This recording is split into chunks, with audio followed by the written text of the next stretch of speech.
It's now been 3 years since the peak of the market for Toronto real estate, and in this video we're going to break down the data, everything that came out in the last month for the data for the Toronto Real Estate Board, and we'll break down the detached market, the semi-detached market, townhouses, and condos, and we'll take a pretty deep dive into condos at the end of this video to show you exactly what's happening in the condo market. And there is a stat there that may surprise you when it comes to which properties are actually selling the most. I'm Michael Ouzas, I'm a realtor here in the city of Toronto. If you ever wanted to book in a call to discuss your plans for Toronto real estate, click on that first link down below or scan the QR code. It's been an interesting year when we talk about Toronto real estate because the start of January, when rates were down and prices were down, and we did start to see quite a bit of momentum through the first couple weeks of January. After the US presidential election, we did see some new announcements of the tune of tariffs, and that's brought in a little bit of uncertainty when it comes to the Toronto real estate market. In this video, we won't discuss the tariffs and the on and off again type of setup that we continue to see, but let's break down the exact data for the city of Toronto and what exactly has been happening in the greater Toronto area and in the city of Toronto. Starting right here, G.T.A market stats, and one of the numbers we've been watching, especially if you've been following this channel, that months of inventory. We take the active listings divided by the number of sales, and that gives us a number of how many months of inventory. Of course, that's a real estate term, but the easiest way to think about it is 1 out of 4.84 properties across the board has been selling in the Toronto real estate or greater Toronto real estate market. If we take a look at what that looks like on a price perspective year over year, February 2024 to February 2025, down about 2% year over year. But if we look back to 2022, and stay tuned because my next video will break down 2022 versus 2025, that number was up in and around $1.334 million.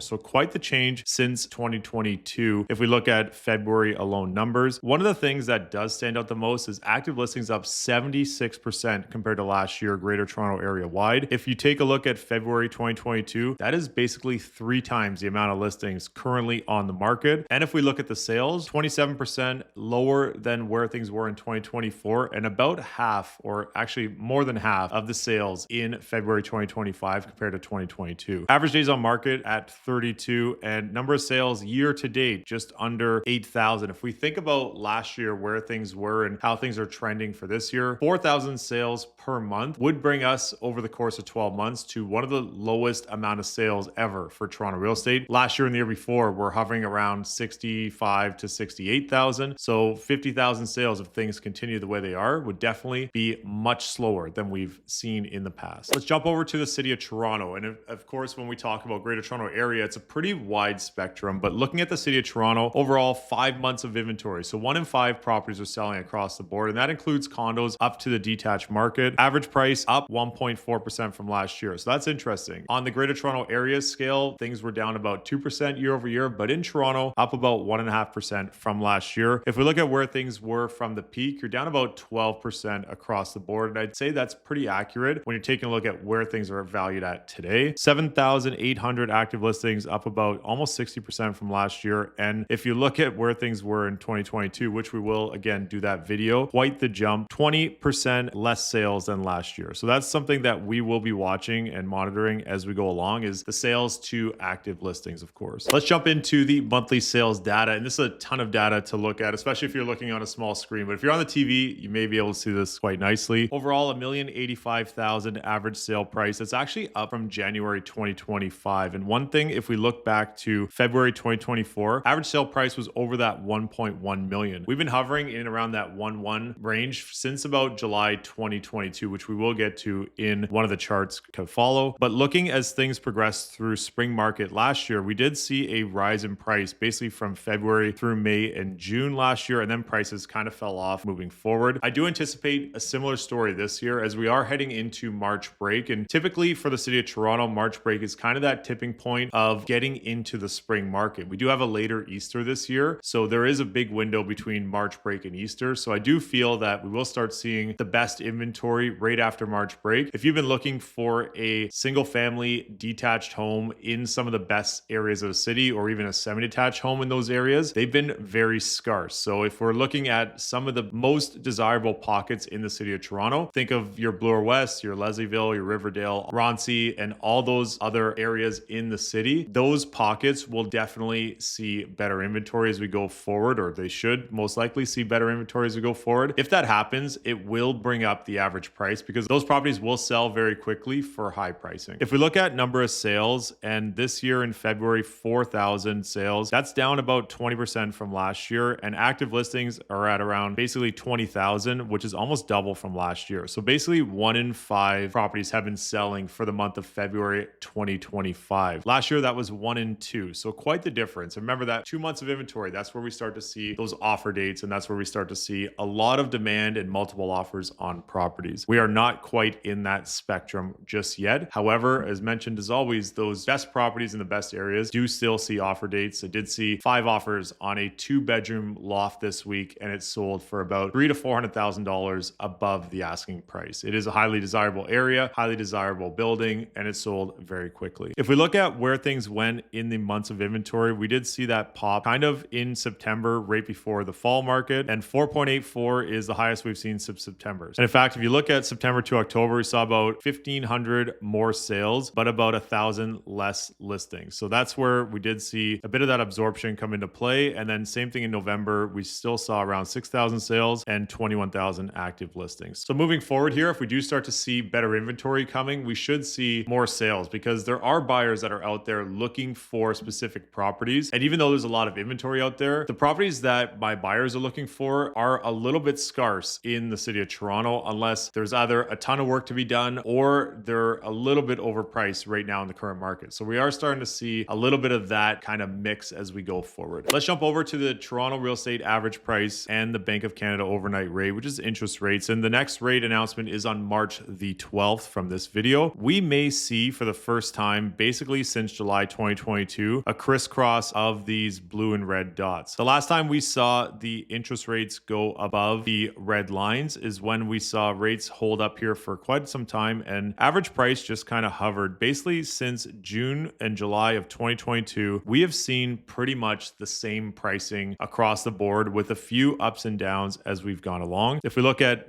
April, May 2023, we did start seeing good momentum there. Then things came back down as they raised rates again. And then here in 2024 spring market, we started to see some momentum. And actually, as rates started falling down, we saw sales come down. What I think the reason for that is because in a falling rate environment, buyers typically want better rates. So they may be a little more patient to purchase something if they know they can get a better rate in the near future. However, one of the things that I think will be more important is just rate stability. If we start to see some stabilization in the rates and we start to see all the economic factors that are going on in the world kind of stabilize a little bit, that's when I actually feel we may start to see some price growth. And until we see both of those factors where rates are kind of stable and the economic outlook is relatively stable, that's when I do think we will start to see some price growth. Paired that with lower rates and the better properties coming to market here in the spring as the weather gets better, all the snow gets melted, and we start to see those best properties in the best pockets, I do feel we will start to see an increase in price over the next couple of months if rates continue to get lower, and biggest factor, if we see that economic stability. Taking a look at the benchmark price, where prices are at, and we look at condos, we're looking at a benchmark price for Greater Toronto Area about 650,000, townhouses in orange about 800,000, in red semi-detached just over $1 million, $1,060,000, and in teal here 1.383. And it's important to note that this 1.383 is actually up a little bit from the last couple of months. Same thing with red, although it's not a huge jump, but still increasing. And for townhouses, also a little bit of an increase from January. If we look at Toronto proper, the detached market 1.63 for a detached, that's down February 2022 from about 1.95. If we look at the semi-detached properties, and these are always the hottest properties in Toronto because they are in that step up range, in that affordability range for buyers looking for that home, you're looking around just under 1.28 for a semi-detached property right now. That's down about 200,000 from March 2022. 878 for townhouses, down about 110,000 from May of 2022. And if we look at February for condos, 674 on the blue here, and that's down from about 800,000 April 2022. So about $125,000 benchmark price difference. This is the charts that have been getting the best feedback on these videos. So we're going to stick with them, essentially breaking down detached semis, townhouses, and condos. And jumping into it, if we have active listings, 1,744. This is for Toronto proper, not Greater Toronto Area. 400 sales, about 1 in 4 are selling. Average price across the board for detached, $1.78 million. That's up pretty significantly from January, about $200,000 $1,000 price difference January to February. And we look at that benchmark price, it will be a little bit different because the metrics are a little bit different, but average price, this is everything from your fully renovated, super high level, huge properties to your smaller detached properties as well, City of Toronto wide. So average price can get a little bit skewed here when we look at these pricing. Semi-detached properties, of course, they're the hottest in the city because there really was only 326 available in February. That's up a little bit from January, but 145 sales. So even though active listings went up, we also saw sales go up with that. 2.24 months of inventory, which is still in that seller's market phase, which does give us offer dates. The best semis in the city, in the best areas, are getting offer dates and they're selling within days on market. In fact, I've seen quite a bit of them in the month of February sell 0 or 1 day on market. Basically, the best properties out there are hitting the MLS and selling right away because buyers are looking for those properties, and typically the buyers have already seen everything on the market. So if something great comes up, they're usually pretty quick to react for that specific property in those specific areas. Average price 1,275, which is up about 125,000 from January and actually down from December, which is a little bit surprising, but we are kind of in line there. As we go into March and April, I do anticipate this number going up because there will be better properties and better pockets coming. If we look at townhouses, 146, there's just not a ton of townhouses in the city. 51 of them sold, 2.86. So inventory is getting a little bit tighter on the townhouse perspective, which is also going to bring up the pricing. Townhouse is typically that buyer that can't quite get to the semi, but is not really looking for a condo, or they're going from a condo and looking to step up to a semi, but a townhouse could be a really good alternative because they are pretty big spaces, especially the freeholds. So in those great areas, you may see a row house, which is a semi, a middle house, and a semi on the other side. So basically 3 homes back to back to back versus a semi, which is just the 2. So that's where a row house could come into effect and still get pretty good attention in those great areas. If we look at Toronto condos, this has been all the talk everywhere, basically almost 5,000 active listings on the market and 830 of them sold. What's notable about this is that it is an increase from December, about 200 extra sales, and also an increase from January. So we are trending up a little bit in the amount of sales. Overall months of inventory, 6, basically 5.99. 1 in 6 of these properties are selling, and there are many factors there when it comes to the properties selling for condos. The first one that I have to say is that there are so many condos on the market that really just are not well presented online. And I think that's a huge factor when trying to find the buyers for those properties. You have to look the best on the market because even then it's still sometimes a bit of a challenge to get people in the door. So looking the best is a non-negotiable for 2025. And if the property doesn't look great on the market, it will definitely affect how it sells as well. Average price, and this is also notable, has increased from January. So a bit of a jump from January to February for the average price. Last piece I thought I'd add in here was out of those sales for the city of Toronto, 2% were studio condos, 14 sales out of 778. 19% were 1 bedroom. So 142 sales, 25 days on market. That's DOM there. And this was a huge standout for me here is that there were 57% of condo sales in February 2025 were 2-bedroom condos. 439 out of 778 sales, 23 days on the market. That is a huge number. And it does show that